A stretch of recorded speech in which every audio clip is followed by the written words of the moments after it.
अंगणवाडी सेविकांना 15,000 मानधन, अंगणवाडी मदतीसना 8,000 रुपये, होमगार्ड कोतवालांच्या मानधनात वाढ, लाडकी बहीण योजनेचा अर्ज भरणाऱ्यांना प्रोत्साहन भत्ता, विशेष 4,860 शिक्षकांची भरती होणार, कोतवालाच्या मानधनात वाढ, होमगार्ड कल्याणकारी योजना सुरू, होमगार्ड कोतवालांना अनुकंपा धोरण लागू, अंगणवाडी सेविका, महिला मदतनीस तसेच होमगार्ड कोतवालांच्या मानधनात महायुती सरकारनं भरीव वाढ केलेली आहे.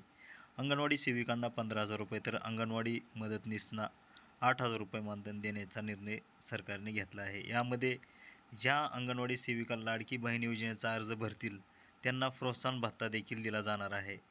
याकरिता राज्यभर विशेष 4,860 शिक्षक पदांची निर्मिती केली जाणार आहे. तर अंगणवाडी मदतीसना दरमहा 8,000 रुपये मानधन देण्याचा निर्णय झाला आहे. कोतवालांच्या मानधनात वाढ करून त्यांच्याकरिता कल्याणकारी योजना सुरू करण्याचा निर्णय घेण्यात आला आहे. त्याशिवाय होमगार्ड किंवा कोतवाल यांचा काम करताना मृत्यू झाल्यास त्यांच्या वारसांना अनुकंपा तत्त्वावर नियुक्ती देखील देण्यात येणार आहे. महायुती सरकार अंगणवाडी सेविकांच्या पाठीशी.